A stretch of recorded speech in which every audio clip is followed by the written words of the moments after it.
The microwave hummed at 11:47 p.m. as I heated leftover pizza, wondering when our house became a museum of silence. 2 kids off to college, and suddenly Heather and I were strangers sharing mortgage payments.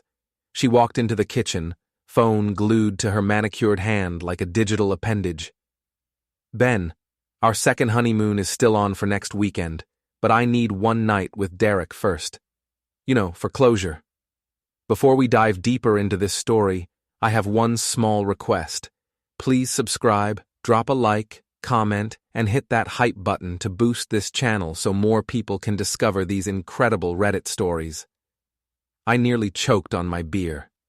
She said it like she was requesting a spa voucher, not a hall pass to sleep with her ex-boyfriend. Closure?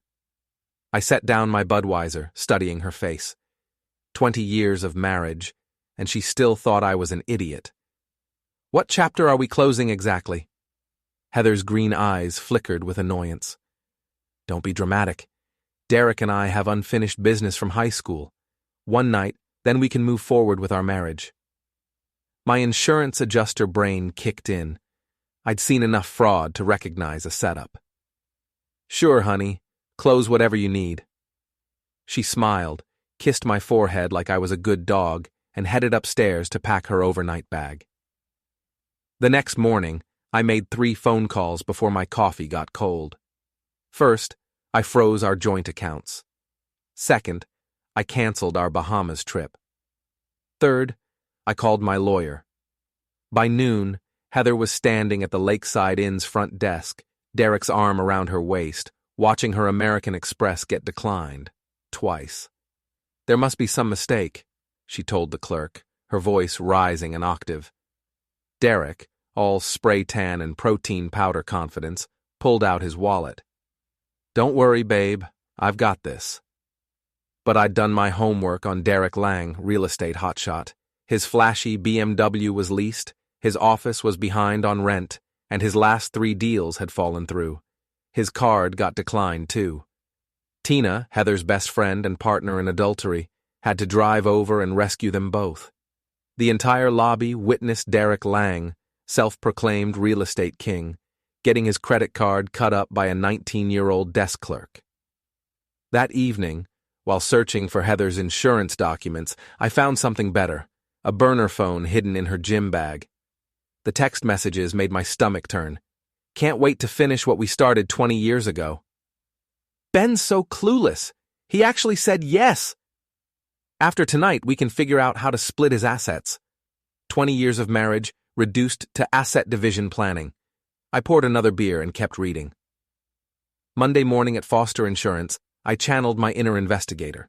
20 years of catching fraudsters had taught me that everyone leaves a digital trail. Derek Lang would be no exception.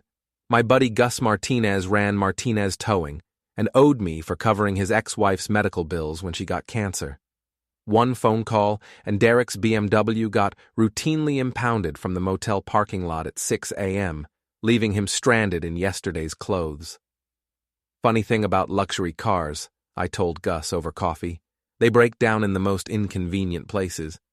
Ms. Bremer, our 70-year-old neighbor and self-appointed neighborhood watch commander, practically vibrated with excitement when I casually mentioned seeing Heather at the Lakeside Inn. With that Derek Lang? She gasped, clutching her coffee mug. But you two are married.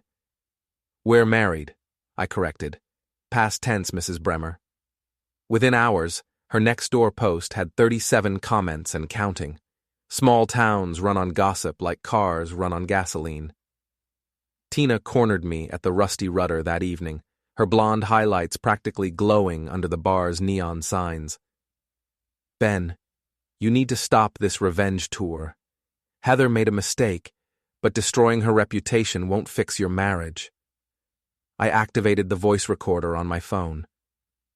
So you knew about Derek? Well, yes, but you helped her plan it? Tina's face flushed. She needed someone to talk to. You've been distant for months. Distant enough to justify adultery? That's interesting perspective, Tina. I finished my whiskey. Hope your husband Mike finds your loyalty as touching as I do. Her face went white. Mike Martinez, yes, Gus's cousin, had no idea his wife was covering for cheaters. Wednesday night, I parked across from the Lakeside Inn with a telephoto lens I'd borrowed from my insurance investigation kit. Derek's replacement rental car, a sad little Corolla, sat next to Heather's Honda Civic. Through the motel window, I captured enough photos to end 2 marriages and a real estate career. Not pornographic, just incriminating. Heather's face was clearly visible, and Derek's distinctive tribal tattoo left no doubt about his identity. Thursday evening, Heather came home with fire in her eyes and divorce papers in her hands. "Hope your night of closure was worth the price," I said, not looking up from my newspaper. "You bastard. You humiliated me in public, froze our accounts, and turned the whole town against me." "Honey, you did that yourself. I just provided the documentation." She slammed the papers on the coffee table. "I'm taking everything. The house, your pension, your car. My lawyer says I can claim emotional abuse." I finally looked up, smiling. "Sweetheart, the bank already took everything. Funny thing about joint debt, it follows joint assets." Her face went pale. She hadn't considered that our home equity line of credit, used for her recent shopping sprees, had legal implications. "You can't do this to me." "I didn't do anything to you. You did it to yourself. I just stopped participating in the fantasy." Lake Days Festival arrived with perfect weather and perfect timing. The annual celebration brought everyone in town to the public square, including Heather and Derek, who thought they could brazen their way through the gossip. I'd spent the week preparing my masterpiece. "Ladies and gentlemen," I announced through the festival PA system, having convinced the organizers I was making a marriage announcement, "I'd like to share something special with everyone." Heather and Derek, holding hands near the funnel cake stand, froze as my voice echoed across the square. My wife Heather recently asked for closure with her high school boyfriend Derek. She said, and I quote, "One night, then we can move forward with our marriage."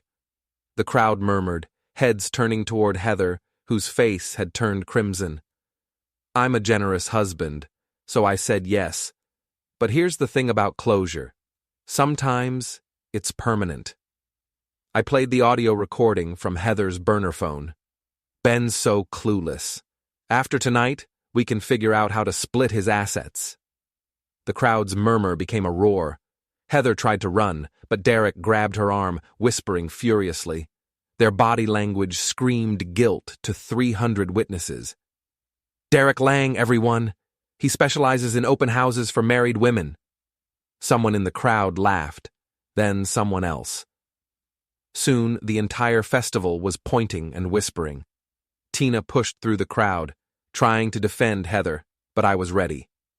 And here's Tina Martinez, who helped plan the whole thing. I played her recorded admission from the bar. The crowd turned on all 3 of them like a pack of wolves.